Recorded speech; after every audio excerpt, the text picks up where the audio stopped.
Oke, baik Bapak Ibu, kita mulai saja ya. Selamat malam, Bapak Ibu semuanya. Ya, terima kasih atas perjuangannya. Masih masih semangat ya Bapak Ibu ya mengikuti PA pada malam hari ini. Tema kita tidak kalah menarik.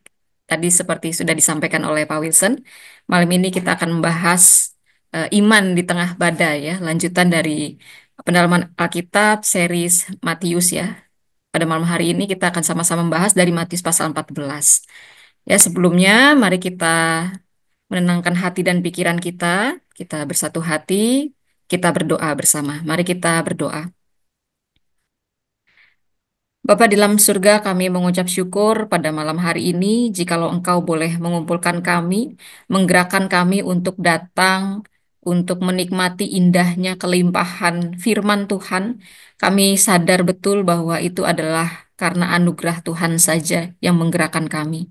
Kami bersyukur ya Tuhan, Engkau boleh mengumpulkan kami untuk belajar bersama-sama. Kami bersyukur juga untuk seharian ini Engkau yang telah menyertai kami, sehingga kami boleh Engkau mampukan melakukan aktivitas kami, dan kembali kami boleh belajar. Itu semua karena anugerah Tuhan. Dan kami berdoa untuk setiap kami yang hadir maupun juga secara khusus untuk Pak Wilson yang akan membawakan firman-Mu. Kiranya Roh Kudus yang boleh bekerja di dalam hati dan pikiran kami masing-masing untuk kami semua boleh memahami apa yang menjadi isi hati Tuhan bagi setiap kami. Pakailah Pak Wilson yang akan menyampaikan firman, kiranya suara Tuhan saja yang diperdengarkan, yang dipersuarakan kepada setiap kami semua. Dan kami berdoa untuk rekan-rekan kami yang belum bisa hadir, baik itu yang mungkin sedang ada kesibukan, pekerjaan, maupun itu juga sedang liburan.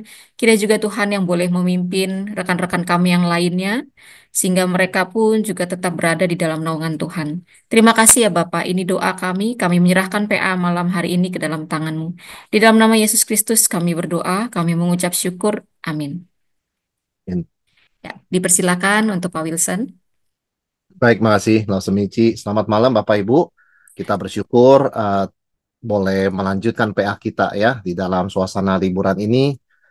Kita boleh tetap uh, melanjutkan akan studi kita dari Injil Matius dan hari ini tema kita iman di tengah badai ya. Matius 14 ayat 1 sampai ke 33 ya. Kita akan lihat ayat pertama dan kedua lebih dahulu, saudara-saudara. Pada masa itu, sampailah berita-berita tentang Yesus kepada Herodes, raja wilayah.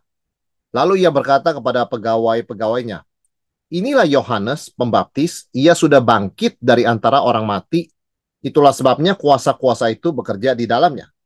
Saudara, ternyata kabar tentang Yesus itu sampai kepada Herodes, ya. Padahal Herodes itu tidak bergaul dengan rakyat, hidup dalam kuasa dan kemewahan di dalam istananya, dia mengunci diri. Jadi satu hal yang kita pelajari dari catatan firman Tuhan, tidak ada kuasa ya dan benteng istana apapun yang bisa menghentikan kuasa Injil ya. Dan tidak ada orang yang bisa menutup telinga dan matanya terhadap cahaya Injil. Herodes sangat nyaman di istana.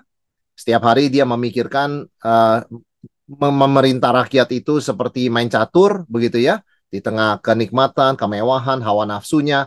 Tetapi toh dia tetap terganggu. Karena berita tentang Yesus, ya, teguran Yohanes Pembaptis itu sampai ke telinga dia, saudara sekalian. Ya. Jadi bahkan istana yang memberikan kenyamanan pun membuat dia kadang-kadang nggak bisa tidur. Oleh sebab memang tidak ada yang bisa menghentikan kuasa Injil, ya, tidak ada mata telinga yang bisa totally menutup diri kepada cahaya Injil, ya. Dan ketika Herodes mendengar tentang Yesus, reaksinya adalah ketakutan. Tapi menarik dikatakan pada waktu ini Yohanes Pembaptis sudah mati, saudara sekalian ya. Takutnya itu karena takyul, saudara sekalian. Takyul itu dalam pengertian apa? Dia mengira Yesus itu adalah Yohanes Pembaptis yang bangkit dari kematian. Nah ini ya, jadi kan sebuah takyul. Kita sebutnya nekromansi, begitu ya. Orang mati bisa dibangkitkan, bukan dalam pengertian dibangkitkan seperti Yesus bangkit, Lazarus bangkit, tapi seperti mayat hidup, begitu ya. Atau hal-hal yang sangat menakutkan seperti itu. Jadi dia percaya takyul dan dia mengira Yesus itu adalah Yohanes Pembaptis. Tapi Sebetulnya kenapa dia ada ketakutan? Sebetulnya ini adalah tuduhan hati nurani. Jadi saudara sekalian, seringkali takyul itu adalah defense mekanisme untuk melarikan diri dari kesalahan, ya. Konsekuensi moral dari kesalahan. Itu sebabnya banyak orang lari ke takyul. Dan kalau kita cek takyul itu nggak berdasarkan fakta, bahkan tuh bohong begitu ya. Tapi kenapa dia hidup dan dia sangat dipercaya? Karena dia memberikan rasa aman palsu sementara untuk orang tidak usah bertanggung jawab secara moral. Karena jelas ini adalah karena kesalahan Herodes, hati nuraninya itu menuduh dia bahwa dia sudah memenggal Yohanes Pembaptis. Sekarang dia mengatakan roh Yohanes Pembaptis atau Yohanes Pembaptis yang sudah mati itu bangkit lagi. Jadi dia berharap mungkin, saudara sekalian ya, ternyata saya bikin kesalahan membunuh Yohanes, Yohanes bangkit lagi begitu loh. Jadi saya nggak salah-salah amat ya, oleh sebab Yohanesnya nggak mati-mati bener kok begitu, nggak mati bener-bener. Jadi ini semacam takyul adalah untuk melarikan diri dari tanggung jawab moral. Dia sudah membuat kesalahan besar ya. Reaksi seharusnya ketika Yesus muncul memberitakan Injil, toh beritanya sama Yohanes Pembaptis sudah punya berita kan sama. Seharusnya ini kan kesempatan kedua bertobat, second chance. Ini ada orang yang ngomongnya mirip sama Yohanes dengan kuasa Injil, kasih kamu kesempatan, jangan make a mistake lagi begitu ya. Sekarang kamu ada kesempatan untuk bertobat, dengarkan dia begitu ya. Tapi enggak, saudara sekalian, dia mau menebus dirinya, dia percaya pada takyul, ya dia merasa ya ketakutan apa maksudnya kesalahan itu diubah jadi ketakutan pada takyul ya. Jadi kalau kita simpulkan ini ya, ini sangat relevan buat kita ya di Indonesia, Bapak Ibu, tidak sedikit manusia orang itu percaya takyul loh, ya. Tapi kalau kita pelajari dari Herodes ini ya, sebenarnya apa sih reaksi takut pada takyul itu? Sebetulnya yang pertama itu adalah sebuah distraksi. Setiap orang tuh hati nuraninya terganggu kalau dia berbuat salah. Apalagi sekelas Herodes sudah membunuh Yohanes Baptis. Jadi takyul itu adalah untuk mengalihkan perhatian, memindahkan beban dari moral di dalam sini, responsibility moral dalam hati, menjadi di luar. Wah, ini masalah di luar nih, ada hantu gentayangan begitu ya, ada orang mati bangkit kembali begitu ya, uh, apa menakut-nakuti. Nah, itu kan mekanismenya, saudara sekalian. Ini untuk mengalihkan perhatian. Jadi bukan membawa pada Tuhan dosa-dosanya, mengaku dosa dan bertobat. Dia memproyeksikan masalah itu di luar. The problem is outside, not here. Nah, ini mekanisme takyul, saudara sekalian ya. Ada orang yang misalnya tidak bertanggung jawab begitu kan, memberi makan anaknya sampai anaknya sakit. Lalu dia mengatakan ada yang mengguna-guna anak saya. Ada orang mengguna-guna menjampi-jampi anak saya. Saudara sekalian, lepas dari benar nggak benar, orang percaya nggak percaya, seringkali itu untuk mengalihkan masalah. Ya, itu adalah takyul. Yang kedua, ini adalah untuk menghindari fakta kesalahannya. Seolah-olah dia jadi victim, bukan pelaku. Herodes, hati nuraninya sendiri ngomong, dia adalah pelaku kejahatan. Dia membunuh Yohanes untuk menyenangkan Herodias, untuk menyenangkan publik, ya. Dia tahu Yohanes tidak bersalah dan tidak pantas dihukum mati, begitu kan? Di penjara pun tidak pantas. Tetapi, saudara sekalian, dia melakukannya. Tetapi dengan adanya takyul yang membuat dia takut, dia sedang mengatakan pada orang-orang di istana, aku korban. Aku diteror oleh orang mati bangkit kembali. Yohanes Pembaptis itu marah sama aku. Dia sudah saya penggal, sekarang dia bangkit, dia mau mencabut nyawaku. Saudara, kok korban, kok pelaku kok teriak-teriak sebagai korban? Ya, takyul itu adalah untuk mengubah peranan pelaku jadi korban. Nah, ya, korban jadi pelaku. Kan, saudara sekalian ya, kita tahu ada cerita kenapa ada seorang ayah membunuh tiga anaknya. Oh, dia dengar suara-suara bahwa ada orang mau begini-begini sama dia, maka dia mengambil tindakan demikian. Kok kayak dia korban? Ya mungkin mungkin saja dia mengalami sesuatu, gejala jiwa dan sebagainya, tapi dia tetap pelaku kan? Tidak bisa dihilangkan itu. Herodes mau mengubah posisi dari pelaku jadi korban. Aku ditakut-takuti oleh hantu Yohanes Pembaptis yang bangkit. Takyul untuk itu. Yang berikutnya lebih parah. Herodes tidak mau mengenal siapa Yesus. Dia menganggap Yesus itu adalah Yohanes Pembaptis yang bangkit. Saudara, kacau sekali. Kalau dia itu tidak percaya takyul, tapi dia menghadapi fakta, Yohanes sudah mati karena kesalahan Herodes membunuh dia, tapi sekarang ada kesempatan kedua, namanya Yesus, yang untuknya Yohanes buka jalan. Dialah Mesias. Ini kesempatan kamu bertobat. Enggak. Dia tidak mau dengar tentang Yesus, dia dihantui oleh kesalahannya, dia proyeksikan semua itu, sehingga dia tidak mau dengar tentang Yesus, menganggap Yesus jelmaan Yohanes. Sama seperti orang jatuh cinta kepada seorang wanita, lalu tidak jadi lagi, akhirnya dia menikah dengan orang lain. Tapi dia menganggap wanita yang dia nikahi ini jelmaan pacarnya. Itu kan namanya kan menghindari. Tidak mau terima istrinya ini adalah pribadi yang unik. Bukan imajinasi pacar lamanya yang dia putus. Ada orang seperti itu, saudara sekalian ya. Jadi hidupnya seperti itu. Nah, Herodes seperti itu loh. Menganggap Yesus itu Yohanes Pembaptis.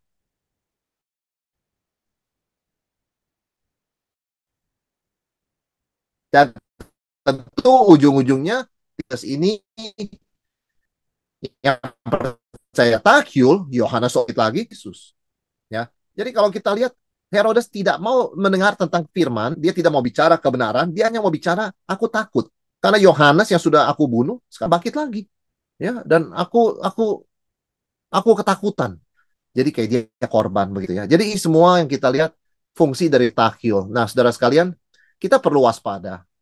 Di masyarakat kita, bukan cuma di masyarakat kita, di mana-mana saja ya, masih ada orang percaya takyul. Tapi kita harus peka dalam hal ini. Takyul itu untuk apa sebetulnya ya? Itu fungsinya adalah demikian kalau baca dari Herodes.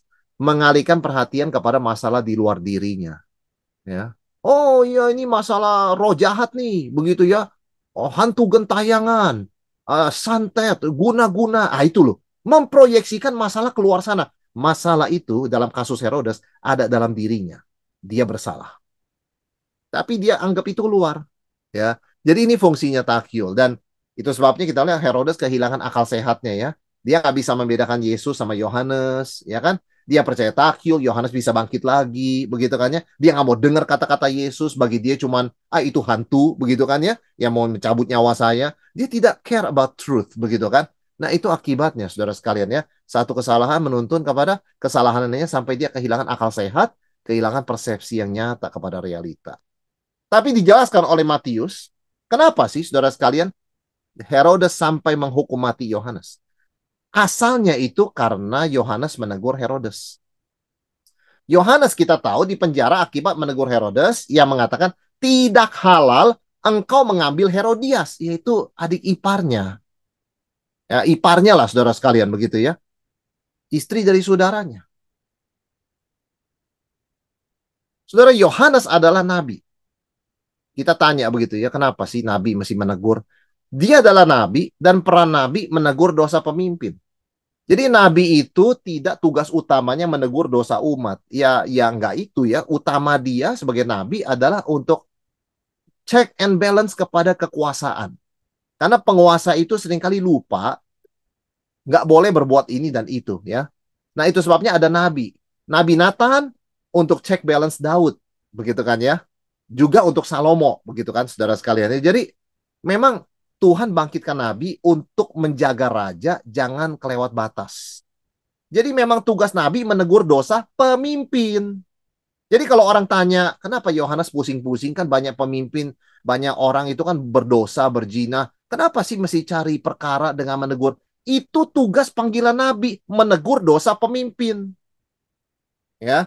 Jadi itu sebab Yohanes menjalankan tugasnya. Kalau dia tidak menegur Herodes, dia bukan nabi, saudara sekalian. Karena fungsi nabi menegur dosa pemimpin. Karena nggak mungkin rakyat berani.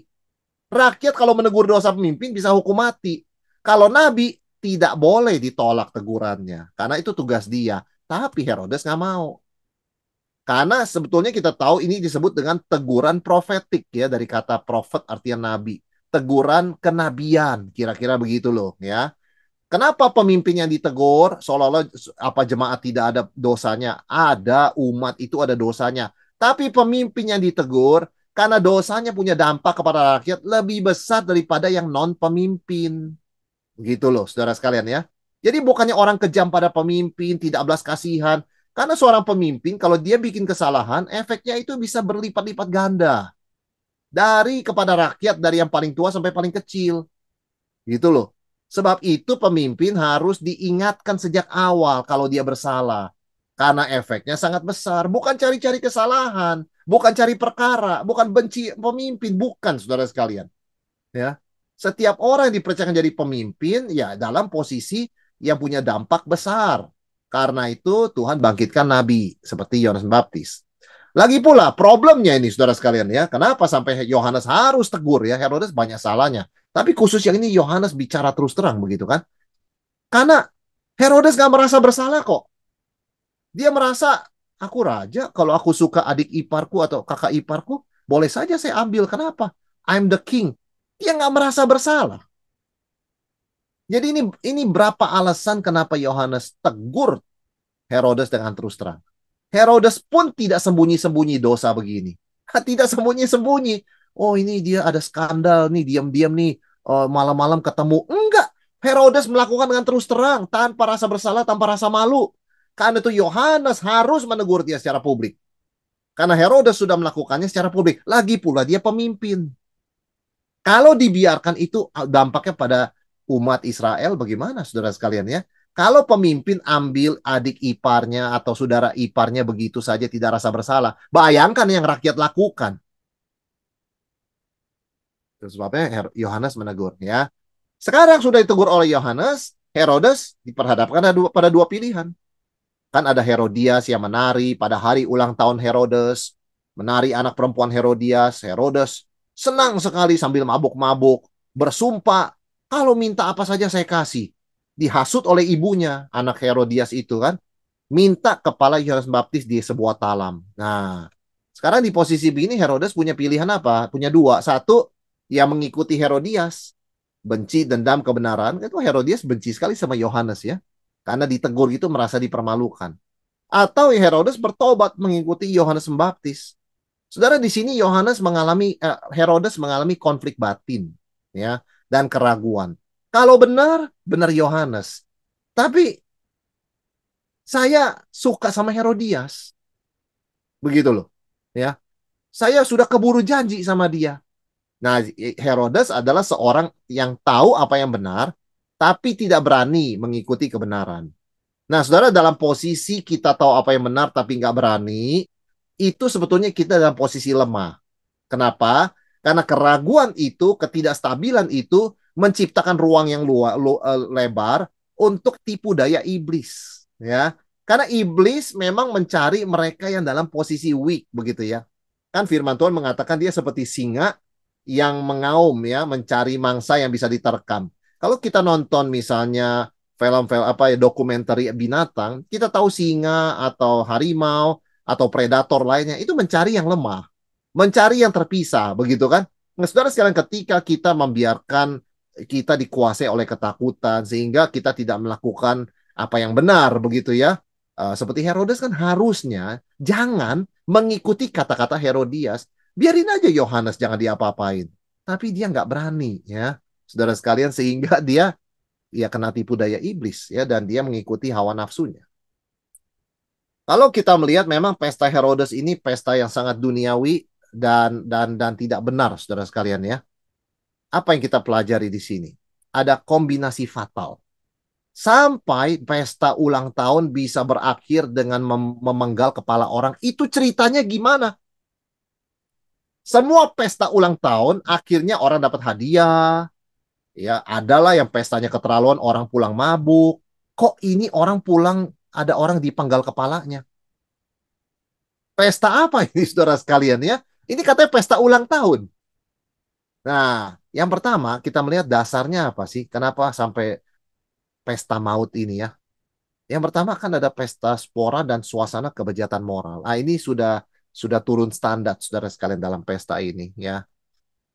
Tentunya ada unsur minuman keras, ada unsur tari-tarian sensual, ya, tarian putri Herodias yang memanipulasi hawa nafsu. Siapa yang suruh? Herodes juga. Herodes itu mau menyenangkan orang sisi hawa nafsunya. Maka dikasih anggur sebanyak-banyaknya, dikasih tarian yang seperti itu sensual. Akibatnya, saudara sekalian, semua orang termasuk Herodes nggak ada self-control. Apa yang dikatakan, apa yang dilakukan, apa yang dilihat.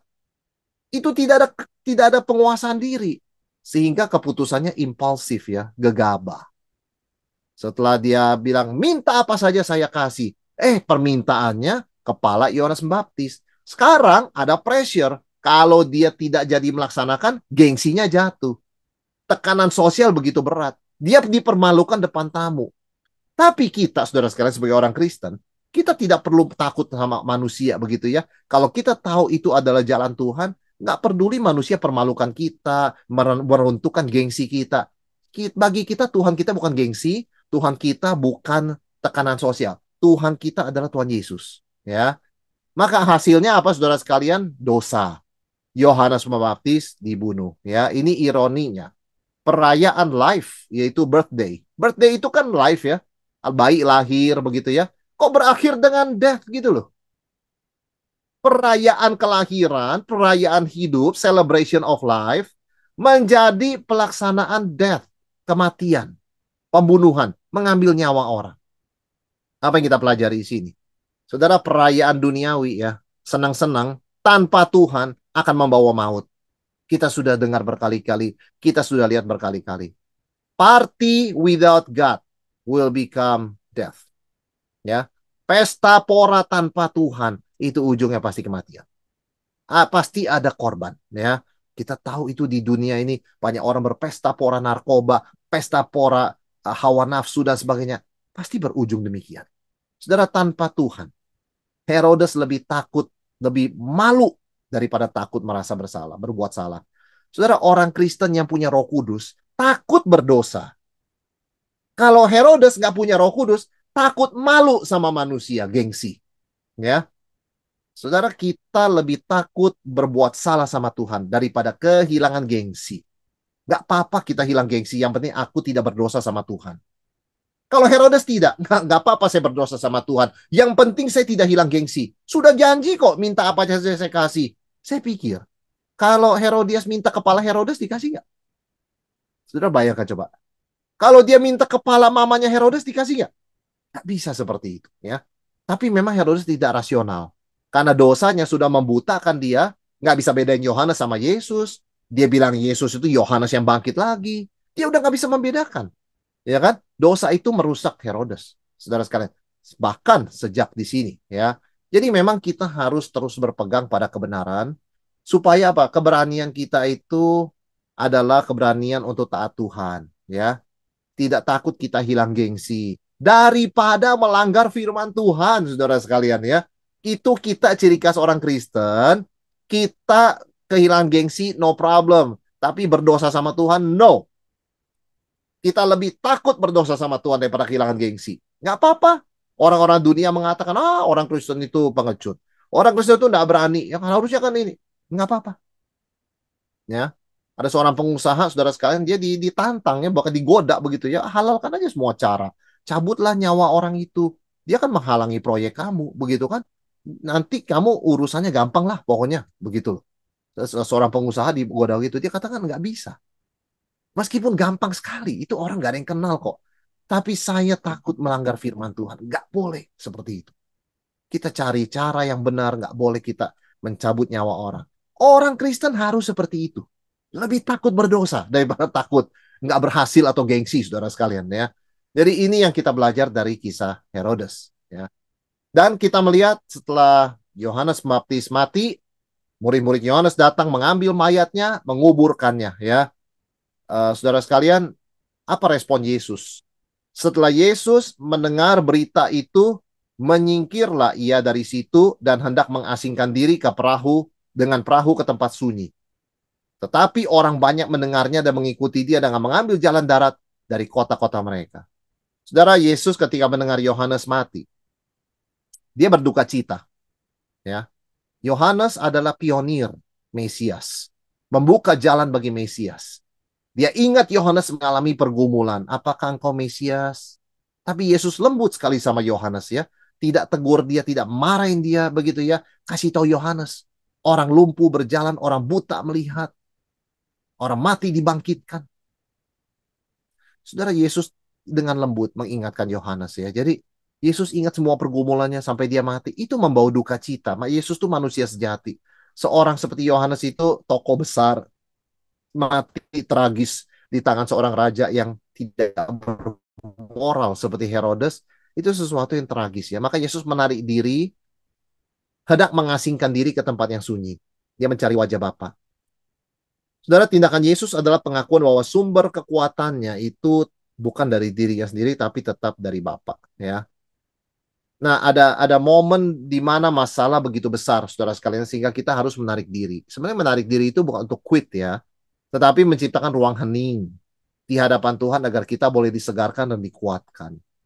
Seringkali tengah kesibukan kita hampir tidak ada waktu sunyi, waktu hening.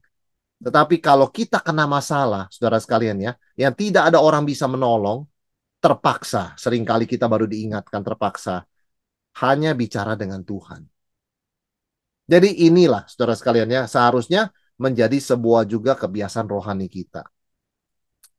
Tetapi menariknya, saudara sekalian, sayangnya, sekalipun Yesus perlu waktu menyendiri, banyak orang tetap mengikuti dia, jauh-jauh mengambil jalan darat dari kota-kota mereka. Jadi Yesus rela diganggu ya.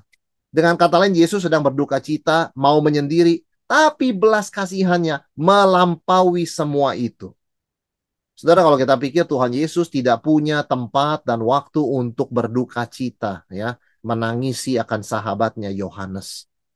Orang baru kehilangan sahabat yang dikasihinya, begitu ya, dia perlu waktu sendiri, tidak dikasih oleh kepada Yesus. Orang banyak terus minta, tapi karena hati Yesus penuh belas kasihan. Ya, saudara, sebetulnya kebutuhan real manusia seperti ini loh, orang banyak cari Yesus. Itu panggilan Tuhan. Orang suka bertanya, gimana sih saya tahu panggilan Tuhan? Apa sih kebutuhan real manusia?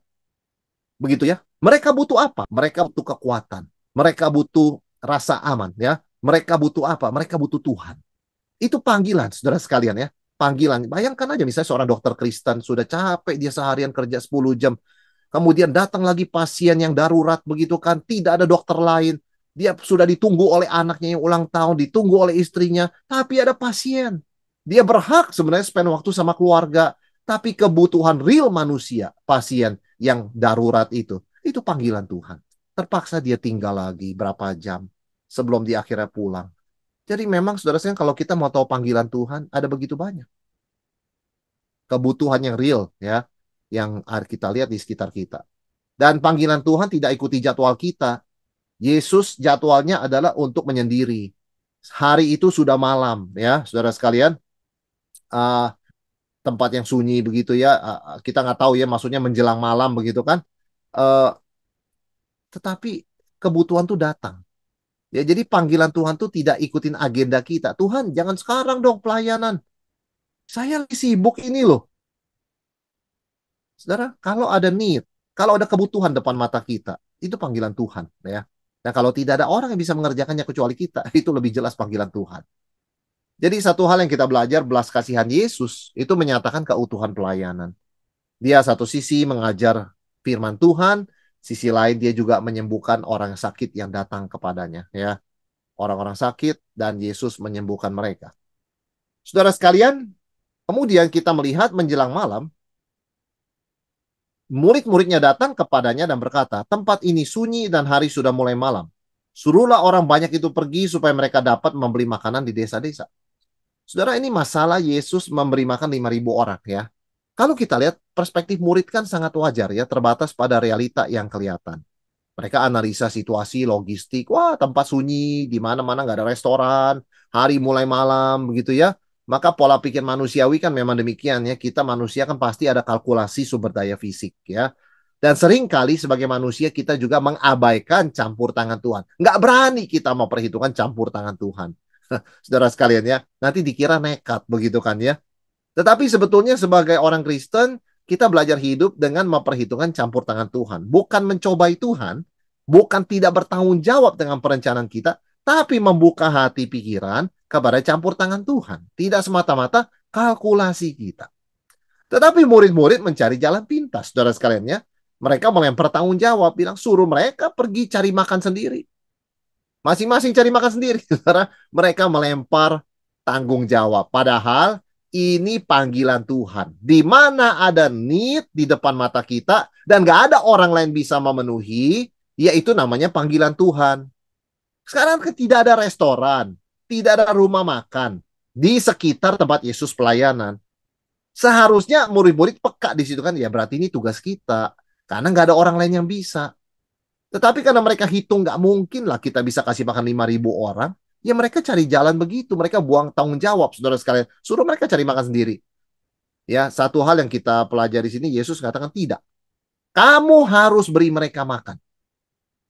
Kalau kita pelajari sebentar, ya kenapa saudara sekalian murid-murid cepat sekali kesimpulannya demikian. Ya kita mengerti. Kita melihat diri kita sangat kecil, kita melihat kebutuhan orang 5.000, begitu ya. Ya mana mungkin kita bisa memenuhinya, kan lebih baik kita doing nothing gitu loh. Kenapa saudara sekalian? Karena mereka percaya nggak mungkin cukup. Ada kelangkaan mindset ya, scarcity mindset gitu loh. Dan mereka menutup mata pada kemurahan Tuhan di tengah keterbatasan. Pada Yesus bisa menyediakan banyak hal ya. Tapi respon Yesus mengajar mereka beriman. Kamu kasih mereka makan. Wah, bagaimana? Ya, tujuan Yesus bukanlah untuk membebani mereka, tapi mengajar mereka bergantung pada Tuhan.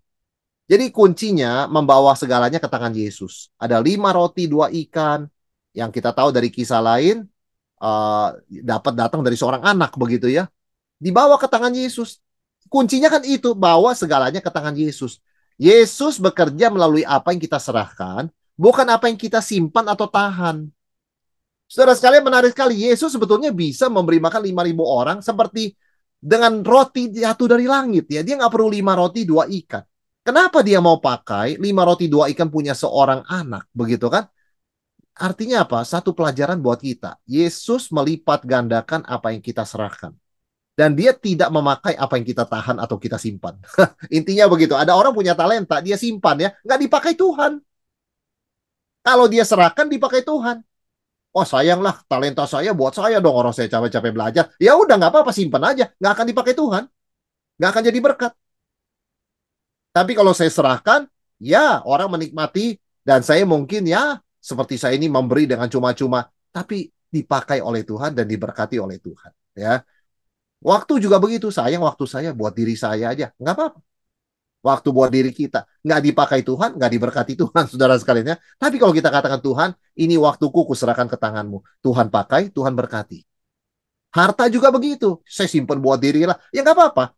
Tuhan tidak pakai, Tuhan tidak akan berkati. Yesus hanya bekerja melalui apa yang kita serahkan, bukan apa yang kita tahan atau simpan. Dan kalau kita punya hati mau dipakai Tuhan, ya kita berani serahkan pada Tuhan. Apapun itu, saudara sekalian. Ya. Dan kalau kita lihat di sini, apa yang terjadi, saudara sekalian? Otoritas Yesus, dia menyuruh semua orang duduk, kemudian dia mengambil, dia mengucap syukur, dia memecahkan. Nah, ini kan kita nanti ikuti dalam perjamuan ya. Aduh, Pak. Nah, saudara sekalian, Kena celana lu itu loh. makanan fisik ini uh, seharusnya mengingatkan kita akan realitas rohani ya. Seharusnya ya, saudara sekalian, oleh sebab yang Yesus lakukan ini bukan sekedar roti ya. Iya waktu itu roti begitu kan, tapi kemudian hari menjadi perjamuan kudus. Artinya apa? Dalam segala hal yang paling simpel dalam hidup kita, itu harusnya kita diingatkan akan realita rohani. Nggak semata-mata kita makan, kenyang begitu ya. Tapi kita ingat, ini berkat Tuhan. Ya, ini anugerah Tuhan. Jadi makanan fisik pun seharusnya mengingatkan kita akan realitas rohani. Karena itu Paulus mengatakan, baik kamu makan atau minum. Nah, itu kan sangat kecil sekali. Everyday kita lakukan ya. Kamu melakukannya bagi kemuliaan Tuhan. Lakukan dengan mengucap syukur kepada Tuhan. Nah, itu kan ada realita rohaninya di tengah tindakan jasmani ya. Dan menarik ya saudara sekalian, Yesus melibatkan para murid ya. Dia bisa bagikan dari tangan dia. Kenapa dia libatkan murid ya? Karena memang Yesus mendelegasikan ya. Artinya dia mempercayakan. Satu hal yang kita pelajari. Yesus memakai apa yang kita serahkan, bukan apa yang kita simpan atau kita tahan. Demikian pula Yesus memakai kita sebagai rekan sekerjanya ya. Jadi pelayanan itu adalah anugerah dan kepercayaan dari Tuhan. Karena kalau Yesus mau lakukan pembagian roti sendiri, dia bisa. Tidak usah suruh murid-murid, saudara sekalian ya. Sama seperti Tuhan bisa saja menamakan binatang langsung. Tidak usah suruh Adam. Buat apa? Nama yang Adam kasih belum tentu paling bagus kok. Kalau nama yang Tuhan kasih pasti sempurna. Tapi toh Tuhan mempercayakannya pada Adam. Kamu namain binatang. Demikian pula di sini. Yesus bisa melakukan semua distribusi roti itu sendiri. Tetapi dia menyuruh murid-muridnya. Kalau Yesus membagikan pasti lebih ramah. Ya, pasti lebih adil. Pasti orang merasakan langsung dari tangan Yesus. Tapi Yesus memakai murid-muridnya. Artinya apa? Pelayanan itu anugerah Tuhan. Karena Tuhan tidak harus pakai kita, saudara sekalian ya. Tuhan bisa sendiri kok. Tuhan bisa langsung. Dia banyak berkati orang langsung, nggak lewat kita. Tapi kalau kita dipakai oleh Tuhan, itu adalah anugerah dan kepercayaan luar biasa dari Tuhan dan kehormatan yang sangat besar. Saudara dan saya disebut rekan sekerja Tuhan, ya. Kita seharusnya disebut budak Tuhan. Kita seharusnya disebut ya orang-orang yang ya orang-orang yang sangat bagaimana lah begitu ya. Orang-orang yang sangat bergantung nasibnya pada Tuhan. Tapi Tuhan tambahkan loh satu gelar kepada kita, rekan sekerja Tuhan. Betapa besarnya kehormatan yang Tuhan berikan pada kita sebagai manusia yang lemah dan terbatas ini, saudara sekalian ya. Jadi satu hal yang kita belajar di sini, bahkan ketika Tuhan melakukan perkara besar, melipat gandakan roti itu sampai memberi makan begitu banyak orang, kita bukan penonton, kita bukan sekedar penerima berkat. Kita rekan sekerja dan penyalur berkat Tuhan, saudara sekalian ya. Jadi di dalam Tuhan, kita bukan penonton, kita bukan sekedar menikmati, menerima berkat Tuhan, kita juga pelayan Tuhan. Rekan sekerja Tuhan. Penyalur berkat Tuhan. Karena Tuhan, meskipun bisa memberkati orang secara langsung, dia memakai kita sebagai alatnya. Ya.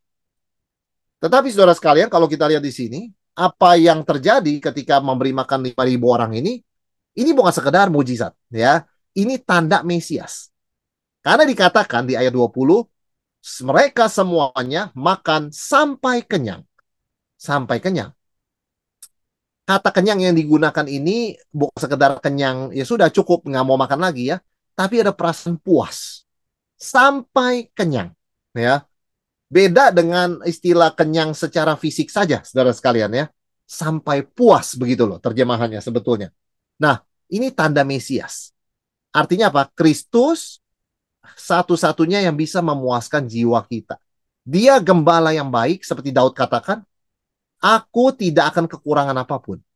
Tuhan adalah gembalaku, takkan kekurangan aku, saudara sekalian ya. Jadi di sini Yesus bukan sekedar kasih orang makan, seperti Sinterklas. Ini Mesias dan gembala, ya. Gembala yang Tuhan janjikan. Mesias kalau datang jadi gembala. Tuhan adalah gembalaku, aku tidak kurang apapun, aku sangat puas. Nah ini saudara sekalian ya, dikatakan orang makan sampai kenyang, sampai puas. Dan saat yang sama kita lihat juga Kristus sebagai Mesias di sini menciptakan Israel baru, yaitu apa? Ada 12 bakul sisa. 12 ini kan bukan sekedar 1, 2, 3, 4, sampai 12. Itu kan juga melambangkan pemulihan 12 suku Israel.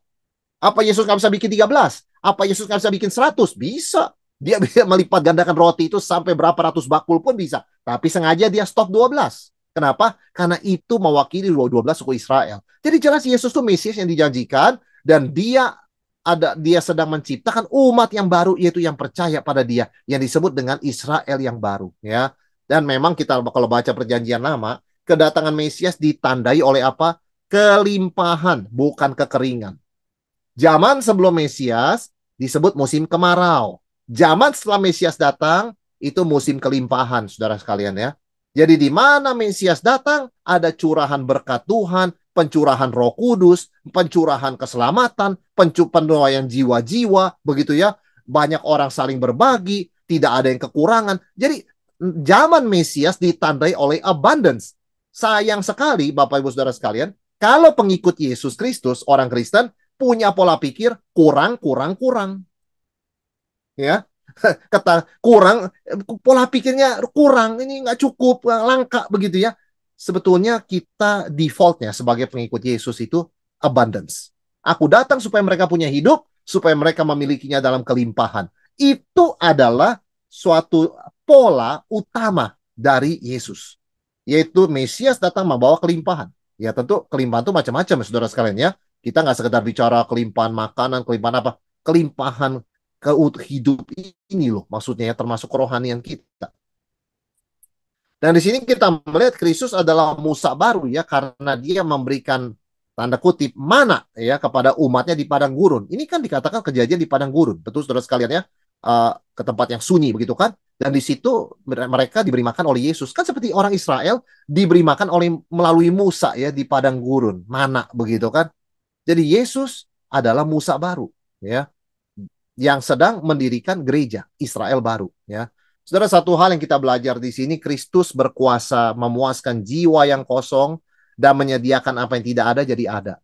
Jadi meskipun hidup sedang sulit, saudara sekalian, kita juga mendengar akhir-akhir ini krisis ekonomi ya, banyak kekurangan, keterbatasan, banyak ketakutan. Kita tetap mau percaya kepada kelimpahan anugerah Tuhan, dan kita percaya situasi seperti apapun, Kristus bisa memuaskan jiwa yang kosong. Dan dia sanggup menyediakan apa yang tidak ada, menjadi ada. Nah, ini menjadi iman kita. Nah, ini menjadi posisi iman kita, karena memang Sang Mesias telah datang dan dia menyatakan dirinya demikian ya. Kalau kita lihat dalam Matius 14 ayat-ayat ini, saudara sekalian. Sehingga sejauh ini, kalau kita mau kontraskan ya, ayat 1 sampai 21, kita berhadapan dengan dua raja. Satu Herodes, satu Yesus, Mesias ya. Kita juga punya dua perjamuan ya. Satu hawa nafsu, satu perjamuan kasih. 5.000 orang diberikan makan. Coba kita kontraskan saudara sekalian ya, antara perjamuan ini. Pesta Herodes mewah, egois, akhirnya ada yang mati. Ya, hawa nafsu begitu kan. Perjamuan Yesus sederhana, komunal, sama-sama, sampai 5.000 lebih orang puas. Beda sekali, saudara sekalian ya. Kita lihat dua raja ini beda sekali, dua pesta ini beda sekali ya. Kalau kita lihat fokus pelayanannya, Herodes fokus pada kesenangan, status diri, ingin dilayani. Ayo, dansa-dansa buat saya. Kasih saya entertainment, bikin saya happy. Itu pestanya Herodes ya. Berorientasi pada diri. Tapi Yesus bilang kepada murid-muridnya, kamu kasih mereka makan, kamu layani mereka. Ini saya kasih ke tangan kamu, kamu distribusikan, bagikan pada mereka. Saudara, fokus perjamuan Yesus adalah melayani, bukan dilayani. Pesta Herodes, dilayani, suruh pembantu yang melayani. Kan begitu ya, kira-kira ya, suruh orang lain, suruh budak itu yang melayani. Kami dilayani. Oh, Yesus tidak. Pengikutnya juga tidak, saudara sekalian ya. Kalau kita melihat kontras hidup juga, ya hidup Herodes berarti membawa kematian bagi seorang nabi. Dan akhirnya dia menjadi takut. Tapi kalau hidup Yesus membawa kelimpahan, kepuasan dari orang-orang banyak ya, kepuasan jemaat. Dan kita melihat juga dua raja ini punya kontras dalam otoritas. Satu berdasarkan hawa nafsu, manipulasi, kekerasan, gengsi. Tapi kalau Yesus belas kasihan, melayani, percaya pada pemeliharaan Allah. Meskipun cuma ada 5 roti 2 ikan, namun ada 5.000 jiwa yang membutuhkan makanan, Yesus menunjukkan, saudara sekalian, bahwa Tuhan memelihara kita. Sehingga 12 bakul sisanya. Ya. Otoritas dan kekuasaan sejati, bicara dua raja nih ya, saudara sekalian ya. Otoritas dan kekuasaan sejati seharusnya lahir dari kasih dan kebenaran. Bukan dominasi seperti Herodes, bukan manipulasi seperti Herodes dan Herodias ya. Jadi ini yang kita lihat, otoritas dan kekuasaan sejati. Kita bisa melihat sendiri kontrasnya dua raja ini, saudara sekalian ya. Kita bersyukur Yesus adalah raja kita, bukan Herodes. Sebab itu kita mau ikut dia dengan setia, kita percaya pada pemeliharaannya, kita tidak akan ditinggalkan karena kita adalah anggota keluarga kerajaan Allah dengan Yesus sebagai raja kita, gembala kita, Mesias Tuhan juru selamat kita. Saudara, berikutnya masuk ke dalam perikop Yesus berjalan di atas air. Wah, ini adalah ujian iman. Ayat 22. Sesudah itu Yesus segera memerintahkan murid-muridnya naik ke perahu, mendahulunya ke seberang, sementara itu ia menyuruh orang banyak pulang.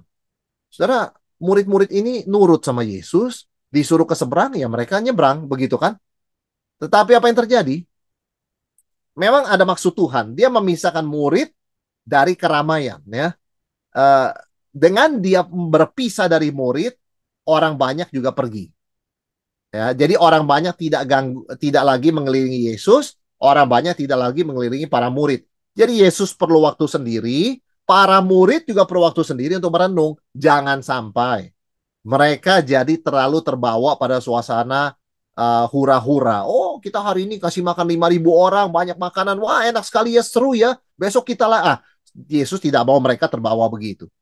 Karena poinnya bukanlah soal acara yang hura-hura begitu, kelimpahan itu ya. Poinnya adalah Yesus Mesias, penggenapan janji Tuhan di perjanjian lama, dia adalah gembala, dia adalah raja ya.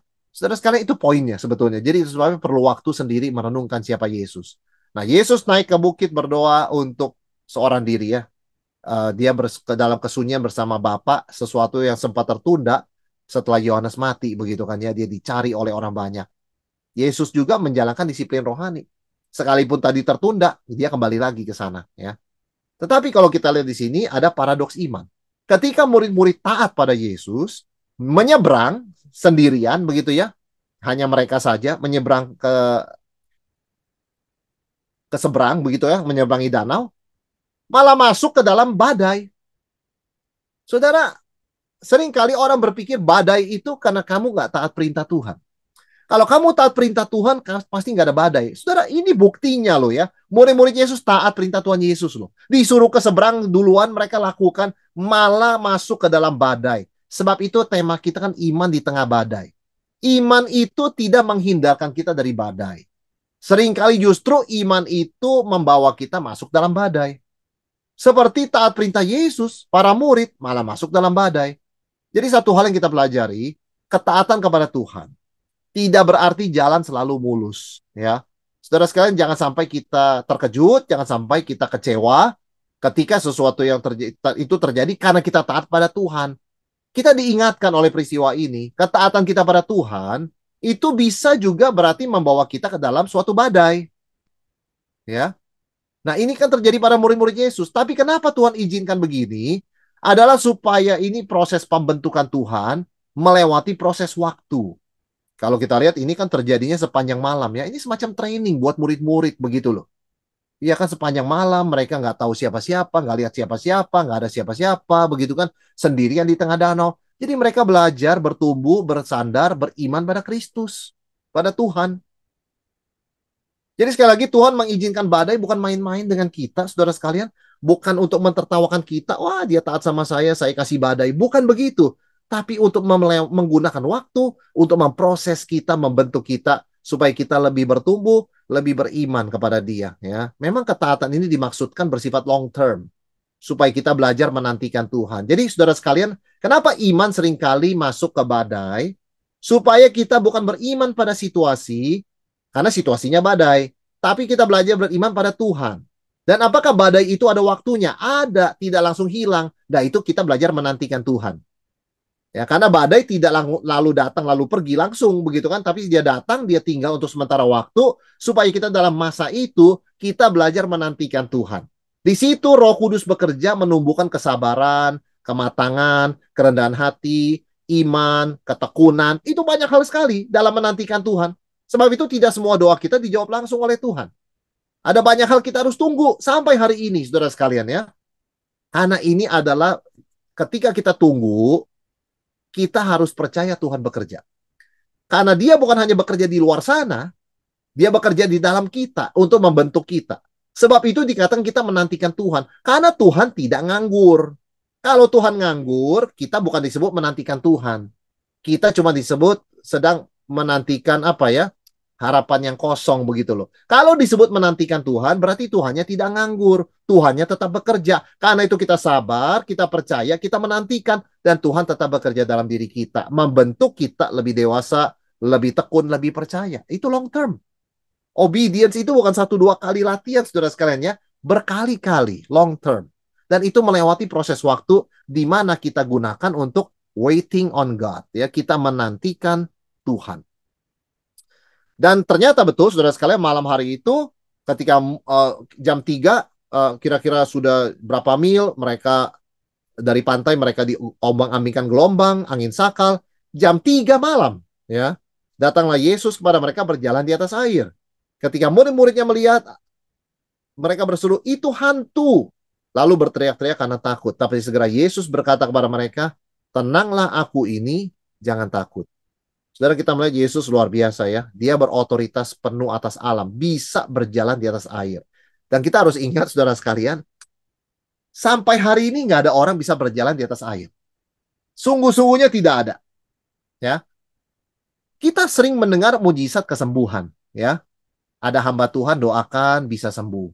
Ya, tapi kita nggak pernah dengar ada hamba Tuhan jalan di atas air, loh, saudara sekalian. Ya, ada orang hampir tenggelam, survive. Itu kita pernah dengar. Tapi berjalan di atas air, setahu saya nggak ada. Kenapa, saudara sekalian? Karena sesungguhnya ini perbuatan Tuhan. Ayub 9 ayat 8. Tuhan melangkah di atas gelombang laut. Ya, ini memang sesuatu yang hanya Tuhan bisa lakukan. Ini beda dengan mujizat kesembuhan, begitu ya. Mungkin dengan mujizat apa, begitu Tuhan bisa pakai manusia. Kalau ini Tuhan langsung mendemonstrasikan. Saudara, reaksi murid adalah ketakutan ya, karena mereka salah persepsi. Mereka mengira itu hantu, kepercayaan macam apa juga kita nggak tahu, begitu kan ya. Zaman itu mereka punya konsep tahyul apa, begitu kan.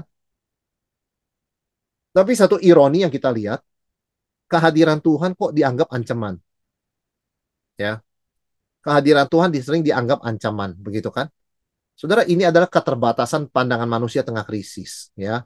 Tapi jawaban Tuhan sangat menenangkan sekali. Kadang mata kita nggak bisa melihat seperti Petrus, seperti murid-murid kita nggak kelihatan tuh siapa, itu sangat gelap ya. Tapi kita tahu dari dengar suaranya kan. Tenanglah, aku ini, jangan takut. Is the voice. Ya. Jadi iman itu tergantung pada suara Tuhan. Iman timbul dari pendengaran, pendengaran akan firman Tuhan. Iman tuh memang bukan timbul dari penglihatan, saudara sekalian. Karena penglihatan suka menipu. Dan seringkali orang tidak bisa beriman kalau melihat. Mana? Saya doa sampai hari ini Tuhan nggak tolong, begitu kan? Karena dia bersandar pada apa yang dia lihat. Tapi kita di hidup ini percaya pada Tuhan dengan mendengar, saudara sekalian ya. Karena Tuhan memimpin kita melalui suaranya. Seperti gembala memimpin domba dengan suaranya. Karena domba penglihatannya juga tidak bagus. Tapi domba pendengarannya baik. Dia kenal suara gembala. Dia bisa bedakan suara gembala dari suara orang lain. Ya, saudara sekalian, ini adalah cara Tuhan memimpin kita. Kadang kita tidak lihat kehadirannya.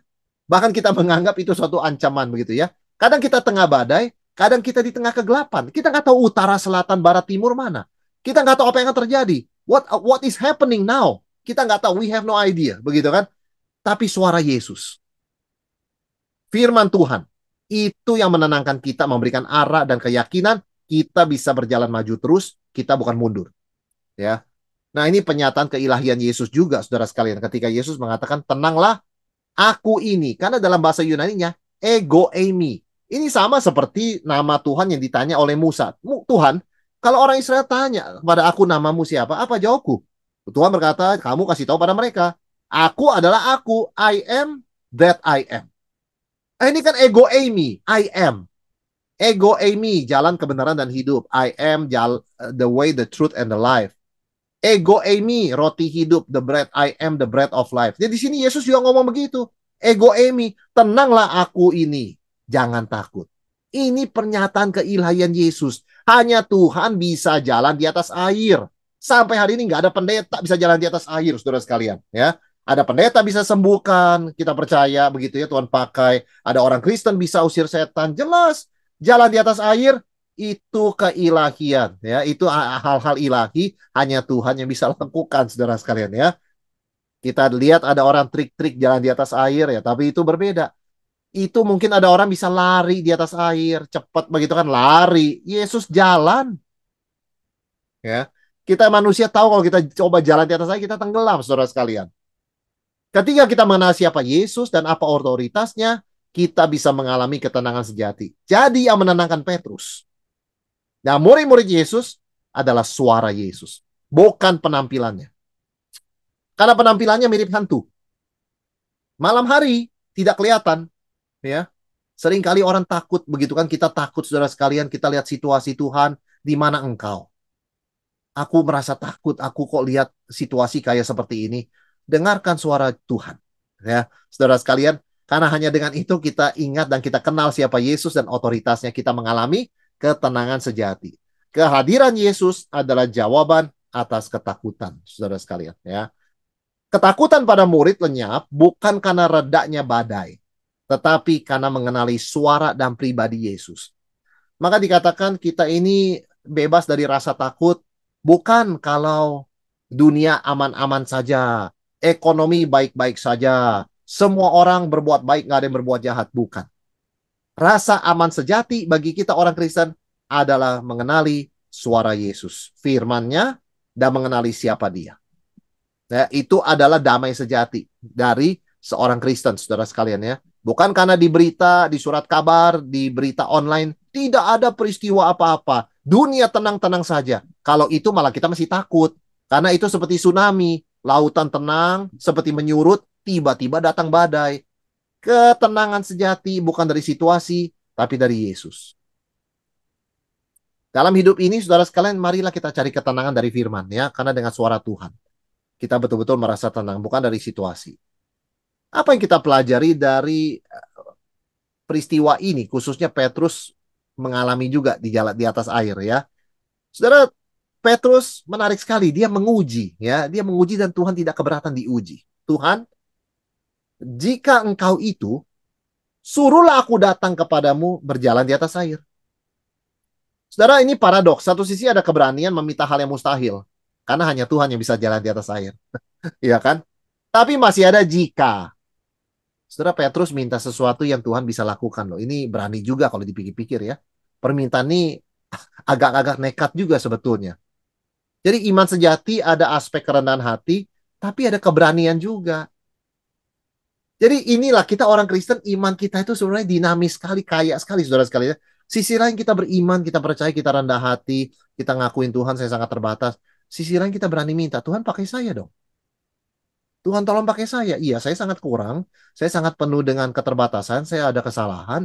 Tapi Tuhan kenapa tidak pakai saya? Pakai saya Tuhan. Saudara, ada keberanian loh ya. Jadi Yesus memberitakan Petrus datang dan melangkah di atas air. Diizinkan loh oleh Tuhan. Ini kan hal yang cuma Tuhan bisa lakukan. Tapi karena Petrus minta langsung pada Yesus, dalam kedaulatan Tuhan diizinkan. Nah, Petrus disuruh melangkah keluar. Ya, dia minta. Dan itu iman tuh ya. Wujud iman kita belajar dari Petrus ya. Melangkah keluar dari zona nyaman ya, perahu. Untuk mengikuti panggilan Kristus. Wah, ini gak gampang ya. Murid-murid lain sih gak minta seperti itu, cuma Petrus ya. Tetapi ketika Petrus itu mulai berjalan, dirasanya tiupan angin, takutlah ia dan mulai tenggelam. Lalu berteriak, Tuhan tolonglah aku. Saudara, Petrus gak bisa berjalan di atas air karena dia memperhatikan situasi, bukan memperhatikan Yesus. Ya. Memang iman tidak mengabaikan fakta kesulitan, tapi tetap fokus pada Kristus sekalipun situasi sulit. Makanya iman itu di tengah badai. Ya. Karena di tengah badai, iman memandang pada Yesus, bukan pada badai. Jadi Petrus kelirunya, bukan karena dia nggak bisa jalan di atas air, tapi karena dia memandang kepada badai. Tidak memandang kepada Yesus. Saudara, ini masalahnya yang kita pelajari ya, pelajaran buat kita juga. Masalah terjadi bukan ketika ada masalah. Hidup mah banyak masalah, saudara sekalian ya. Tetapi masalah terjadi, masalah yang serius terjadi ketika fokus kita pindah dari Kristus kepada situasi. That's real problem. Kalau orang punya masalah ekonomi, itu general problem ya. Itu semua orang punya masalah demikian. Kalau orang punya masalah kesehatan, banyak orang punya masalah kesehatan. Tapi serious, real problem adalah ketika kita orang Kristen tidak pandang pada Kristus. Wah, itu bigger problem sebetulnya. Lebih daripada problem-problem lain yang kita rasa besar. Ketika kita tidak pandang pada Kristus. Jadi doa kita kepada Tuhan, saudara sekalian, Tuhan, saya tentu berdoa supaya Tuhan lepaskan kami dari yang jahat ya. Tetapi tolong terutama Tuhan, biarlah mataku memandang Engkau terus. Dan telingaku mendengar suaramu. Saudara, itu number one ya. Doa kita seperti itu. Karena hidup ini, hidup dunia ini, kita seperti dalam bahtera melewati gelombang.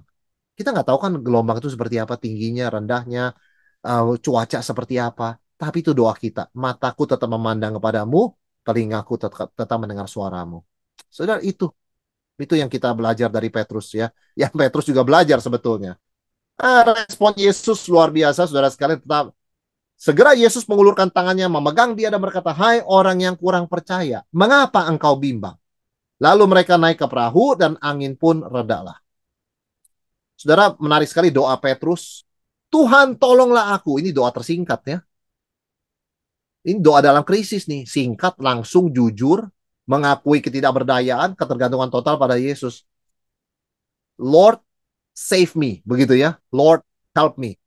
Saudara, ada momen-momen kita berdoa singkat seperti itu ya. Dan itu kita sadari. Karena kenapa? Hidup ini bisa memasuki krisis kok.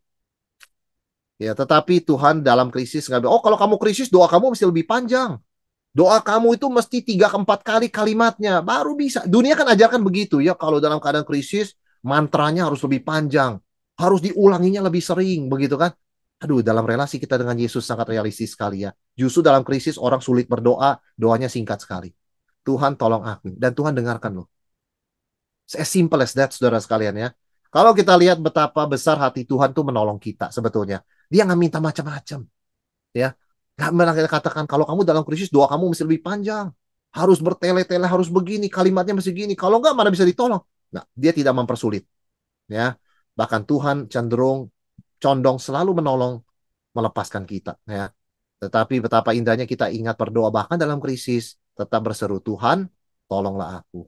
Saudara, Yesus dikatakan segera menolong ya. Yesus nggak tunda-tunda. Yesus nggak bilang, biarin dulu lah sampai setengah pinggang begitu kan ya. Sampai seleher. Tidak, saudara sekalian ya. Tapi satu hal Yesus lakukan apa? Yesus mendiagnosa iman Petrus. This is a matter of faith kok. Bukan soal cuaca, bukan soal air itu masanya orang nggak bisa berdiri. Bukan. Eh, kamu orang yang kurang percaya. Sebetulnya ini bukan kritikan ya. Tapi lebih pada diagnosis Petrus. Masih perlu bertumbuh loh ini. Ya. Jadi akar masalah Petrus bukanlah tidak adanya iman sama sekali loh. Yesus katakan dia ada iman. Orang berani minta jalan di atas air itu beriman, saudara sekalian. Orang berdoa pada Tuhan, tolong aku tuh beriman. Tapi kan imannya masih kecil dan tidak stabil. Ya, itu sebabnya itu akar masalah Petrus. Jadi kita bersyukur iman itu anugerah Tuhan dikatakan. Kita diselamatkan oleh iman bukan karena kehebatan kita, tapi itu pemberian Allah. Tapi kan kita bertanggung jawab juga. Mendengar suara Tuhan, bertumbuh dalam iman. Nah, kalau iman kita tetap kecil, saudara sekalian, itu tidak stabil. Ya, kita belajar diingatkan oleh Tuhan melalui diagnosis ini, iman kita harus bertumbuh. Ya, dan yang luar biasa kita melihat mereka naik ke perahu, angin pun reda lah, saudara sekalian ya. Orang-orang yang ada di perahu menyembah dia, katanya sesungguhnya engkau anak Allah. Saudara, dari badai jadi worship. Mungkin ini yang kita mesti pikirkan ya. Bagaimana di tengah badai hidupku, doa belum ada jawaban, situasi belum selesai, tapi aku bisa memuji Tuhan. Aku bisa berbakti, bisa beribadah pada Tuhan. Aku bersyukur gereja ada kebaktian setiap minggu. Meskipun masalahku tetap ada, aku bisa datang ke gereja, ke rumah Tuhan, menyembah, memuji Tuhan. Itu yang orang lakukan di perahu. Lewat badai, menyembah Yesus. Saudara, damai sejati lahir dari kehadiran Kristus tengah badai. Bukan berlalunya badai atau tidak adanya badai. Yang menenangkan mereka di perahu itu adalah Yesus. Bukan badainya sudah berhenti atau tidak ada badai. Ya, jadi kita jangan sampai kita lupa kita harus memandang terus kepada Yesus. Dan respon murid-murid luar biasa menyembah dia ya. Sesungguhnya engkau anak Allah. Saudara, mereka menyembah Yesus sebagai respon langsung atas pernyataan. Ini aku, ego eimi, I am. Tuhan menyatakan siapa dia, dia mengasihi kita, kita menyembah dia.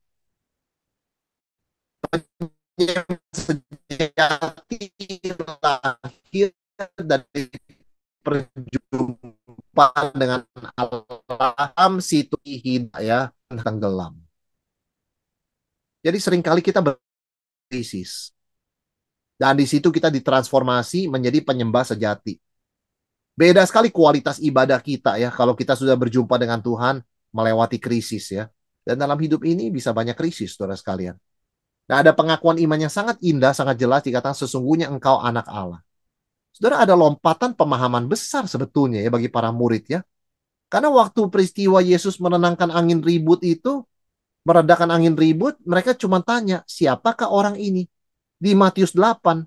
Tapi di Matius 14 mereka sudah tidak sungkan lagi. Mereka sujud menyembah. Orang Yahudi dipenggal kepala pun tidak mau sembah manusia.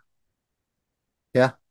Pilatus atau siapa mengancam kalau tidak sembah patung kaisar kami potong, kami penggal kepala kamu. Mereka kasih, penggal aja kami 5.000 ini laki-laki.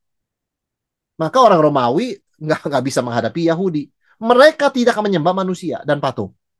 Tapi kok orang Yahudi saleh ini semua menyembah Yesus. Berarti betul-betul ada penyataan keilahian Yesus personally kepada mereka di tengah malam itu. Saudara, kita bisa bayangkan, ya. Pengenalan Kristus adalah proses yang progresif.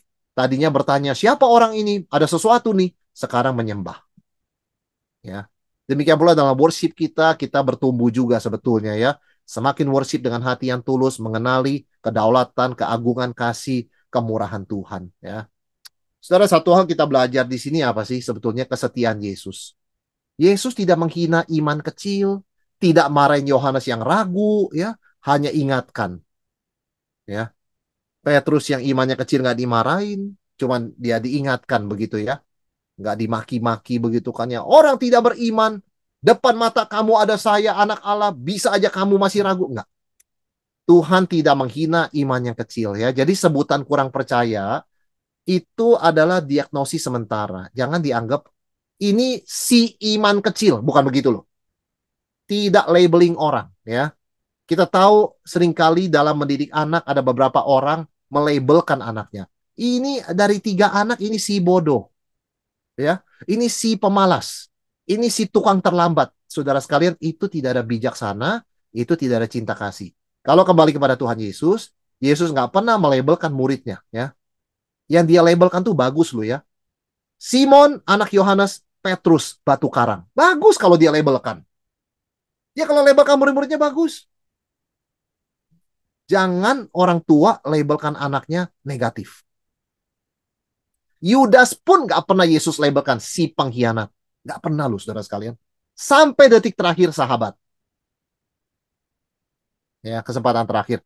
Jadi kita melihat ada bijaksana dari cara Yesus memperlakukan murid-murid yang lemah imannya. Yesus tidak menghina iman yang kecil. Ya. Yesus menerima iman yang kecil sekalipun, dia bekerja bahkan untuk menumbuhkannya menuju kedewasaan. Dia sangat care. Oh, kalau kecil nggak usah, saya nggak mau urus. Kalau kecil nggak masuk kualifikasi, saya nggak usah dididik oleh saya di sini. No, justru Yesus cari iman yang kecil, dibawa lewat proses badai, dinyatakan kehadirannya dan suaranya supaya imannya tumbuh. Because Jesus cares. Ini bagian dari proses pemuritan. Saudara, pemuritan nggak bisa jalan kalau Tuhan Yesus nggak peduli. Pemuritan itu hanya bisa eksis karena Tuhan Yesus peduli. Dari yang lemah imannya, dia sangat peduli. Dia bentuk supaya lebih kuat. Tanpa caring, nggak ada discipleship. Ya, ini kan kontras sekali dengan Petrus, ya. Saudara sekalian, kalau kita melihat di dalam ayat yang ke-34, setibanya di seberang, mereka mendarat di Genesaret. Ketika Yesus dikenal oleh orang-orang tempat itu, mereka memberitahukannya ke seluruh daerah itu. Maka semua yang sakit dibawa kepadanya. Saudara, ini kontras sekali, ya. Begitu Yesus tiba, langsung orang tahu siapa dia. Tapi malam-malam Yesus datang di kapal, dekat kapal, perahu murid-murid, nggak dikenali oleh Petrus dan teman-teman. Ya, ini berbeda sekali. Ya, mereka memohon bisa menyentuh jubah Yesus agar sembuh. Ya, ini kan beda sekali dengan Petrus. Kalau itu engkau, izinkan aku, suruh aku jalan di atas air. Wah, mintanya luar biasa. Ini mintanya sangat simpel, saudara sekalian. Sentuh jubah. Ya, jadi ini ekspresi iman yang besar. Ya, percaya kuasa Yesus hanya dengan menyentuh jubahnya. Jadi kadang-kadang di dalam catatan Injil kita menemukan paradoks. Murid yang ikut Yesus 24 jam minta tanda besar, ya. Ini orang-orang yang nggak ikut Yesus, cuma datangnya kalau mereka sakit, sentuh jubah saja sudah percaya. Kadang kita tidak mengerti bagaimana Tuhan menilai orang, siapa yang imannya besar, siapa imannya kecil, ya. Tapi satu hal kita harus selalu belajar dan rendah hati, kita mau bertumbuh terus, saudara sekalian. Dan kita bisa belajar bahkan dari orang yang kita anggap orang banyak, ya. Orang banyak ini kan orang-orang, ya gitulah, orang yang kurang pendidikan, orang yang tidak terlalu serius ikut Yesus. Tetap saja ada pelajaran kita bisa pelajari, ya. Kok mereka bisa percaya hanya dengan sentuh jubah begitu, ya. Sedangkan kita kadang sebagai murid Yesus seperti Petrus begitu kan, meminta sesuatu yang besar begitu kan. Ini menjadi suatu refleksi juga buat kita sebagai pengikut Yesus. Tapi satu hal yang kita syukuri, saudara sekalian, ya, apapun paradoksnya, akses kepada anugerah Tuhan itu terbuka lebar dan mudah bagi mereka yang percaya. Nggak peduli berapa kecil imannya. Doa seperti Petrus pun, Tuhan tolong aku, sangat pendek pun diterima oleh Tuhan. Petrus ditolong, ya. Maka saudara sekalian, apa yang kita bisa simpulkan ya dari iman di tengah badai pada malam hari ini? Saudara, fokus iman kita tuh penting. Ya, pertanyaannya pada Yesus atau pada situasi. Setiap kita itu pasti ada badainya. Setiap kita tuh ada krisisnya, saudara sekalian ya. Kita hidup dalam dunia tuh ada masalah pasti. Tetapi ketika kita menghadapi badai, menghadapi masalah, pertanyaannya bukan do you have problem? Of course we have problem. Pertanyaannya adalah kemana kita memandang fokus kita. Ya, karena fokus pada situasi itu melemahkan iman kita, tapi fokus pada Kristus menguatkan iman yang kecil, sekalipun yang kecil. Dan kita bersyukur Yesus selalu merespon iman sekecil apapun, tidak pernah menghina, mengabaikan, ya, mendiskualifikasi. Tuhan tidak menghina iman yang goyah seperti Yohanes Pembaptis. Tuhan tidak menghina iman yang kecil seperti Petrus. Tuhan tetap meresponi, menghargai orang yang sederhana mencarinya, termasuk orang banyak. Kita bersyukur bahwa iman kecil bukan akhir loh ya, tapi it's just the beginning. A new beginning buat kita bertumbuh terus, saudara sekalian ya. Jadi jangan pernah putus asa ya. Dan kita belajar bahwa badai kehidupan ternyata meskipun itu fakta hidup yang nggak bisa dihindari, itu adalah tempat ujian iman ya. Di situ Tuhan berkarya dan Tuhan bekerja. Bukan kalau nggak ada badai, tapi justru di tengah badai. Toh ketaatan tidak menjamin jalan mulus. Murid-murid Yesus ikut Yesus, di perkataan Yesus malah mengalami badai. Tetapi justru badai itu adalah tempat Tuhan mempertumbuhkan iman kita ya, dan memberkati kita, menyatakan dirinya, menyatakan kehadirannya, memberikan kelepasan. Jadi kita belajar kesulitan justru menjadi tempat kuasa Yesus dinyatakan dan iman kita bertumbuh menuju pengenalan sejati akan Dia. Oke, saudara sekalian ya, sekian untuk Matius 14 materinya. Saya kembalikan pada Lausemici ya untuk sesi berikutnya tanya jawab.